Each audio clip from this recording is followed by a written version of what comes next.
I've been drinking a lot of tea this week. It takes 6 minutes to unlock the power of a Yorkshire tea.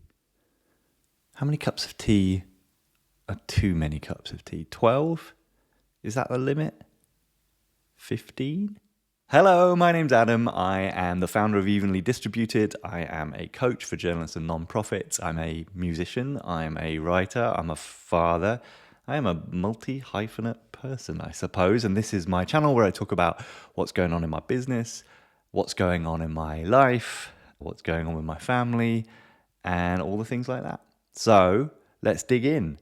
This week, I've got a really big decision to make. It's a bit of a dilemma, to be honest. I have two aspects of my business. One of them is coaching and consulting, and more recently, courses. And the other side of things is potentially building a product which involves a database and some AI, and more of a kind of startup vibe. I don't think I can do the courses, the YouTube, the coaching side of things, and run a startup at the same time.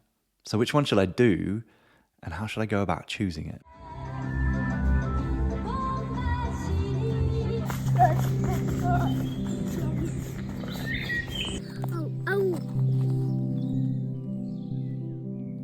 Okay, before we get into all of that kind of product decision, scale, not scale choice, tell you a little bit about my week. I had a really nice night last night. I went to see a Studio Ghibli film, My Neighbor Totoro.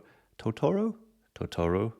I went to see a Studio Ghibli film and it was lovely. It was an open air cinema and everyone was outside. The weather was beautiful. Everyone had popcorn and brought their own little chairs and we were just in the town square. And it was just so nice. I've been really craving community here in rural Germany. It's been a little bit tougher to find than I thought. And it was just a very beautiful community moment there with the family, my 2-year-old watching his first film. Europe's been a bit weird this week. There's a lot going around with politics, a lot of tension, and unfortunately a lot of violence happening in public places. So it was just really lovely to be out with people from a kind of broad community and just everybody getting on and having a really nice time.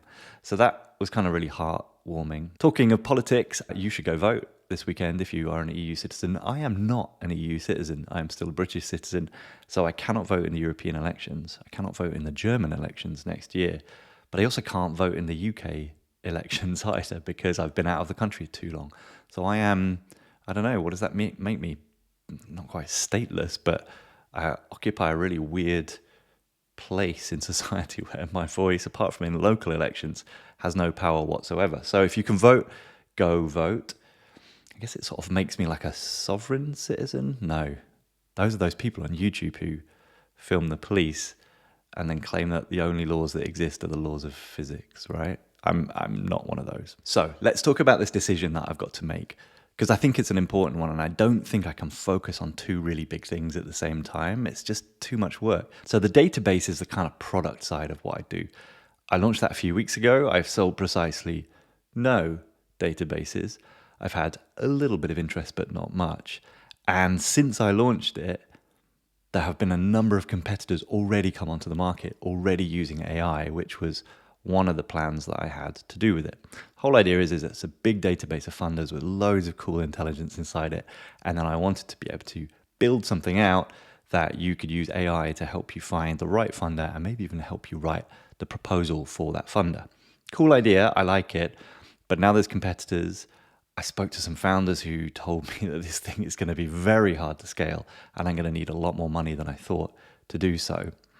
So that kind of put a bit of a downer on it.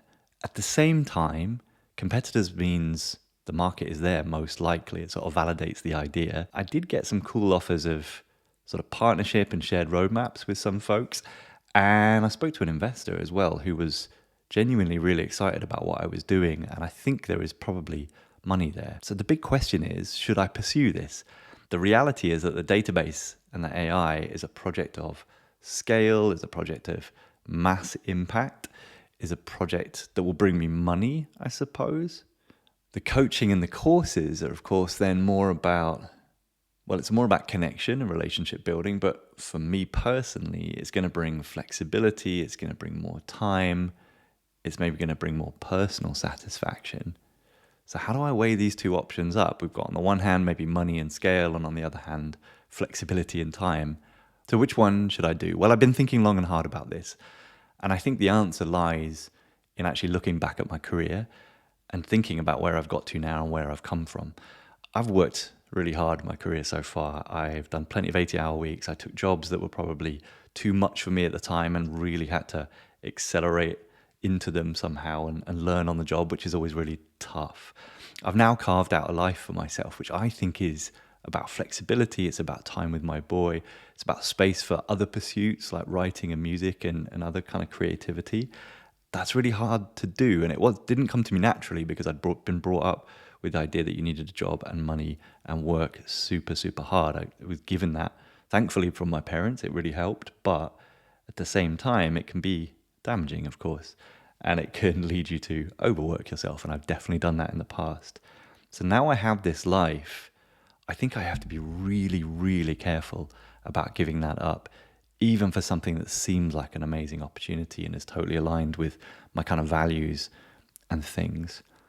And this week and the last couple of weeks, I have to admit, I've been getting pretty anxious when I think about the product side of things. I've been worried about the competitors. I've been constantly thinking about the market and the roadmap and who I'm going to have to hire and the extra time that it's going to take and finding investors and being beholden to a board and all of those kind of things. And fundamentally, I don't think that's me right now. The way that I'm sharing my knowledge is really fulfilling. And I really, really love having a big impact on a small amount of people rather than a small impact on a lot of people, which is strange and flies against everything I think I thought about in my career so far. Is definitely not the decision I would have made 3 years ago. These would not have been the thought patterns, but they are now. So I got an email from a client last week. I'm not going to share the exact email with you, but it was a really nice one. And it basically said, look, you are good at your job. You know some stuff and your experience and your knowledge is really valuable. But ultimately, it's you as a person that brings this all together and is the thing that adds value here. Now, I am not everybody's cup of tea, I'm sure. That's fine. But the idea that I can have a really big impact on a small amount of people is really exciting to me. And I can sit in the background and empower people to go and do really amazing stuff. And coaching is obviously one of the best ways to do that. Courses is a slightly more scaled way to do that. And of course, we could think about masterclasses and other ways of building that relationship with people. But it's that relationship building and connection that I think is most exciting to me. So no judgment on those people who are building products, do want to scale, do want to do big, bold and exciting things. I just think it's not for me at this point in my life. I think that's going to have some implications as well on how I do things moving forward. Like, what does it mean for my business to make this decision? Well, obviously, first and foremost, it probably means I have to work out something with the database that I have already and the plans for AI and some of that stuff. But it also means I think I need to reckon with the business in a slightly different way. I need to put more focus into building beautiful quality things because that's going to be the basis of the relationship. And whether that is me getting much better at the craft of coaching, and there is so much to learn there, then yes, I need to put some time into that. I think I need to put out better courses or writing or whatever. I really need to be focusing on making those as good as possible. And as we talked about in the last video, there's a lot for me to learn there and a lot of improvements to be made. I essentially need to optimize for depth and quality over the potential for scale. I'm excited to go and deep dive into these things and see how I can make them the best that they can possibly be. And the final thing is that I need to invest time in knowing what I want and being true to that. So making time to have these kind of thoughts and stay really close to the original vision, I guess. Obviously, I'm going to need to adapt along the way with new information, and we're doing that really rapidly with the products.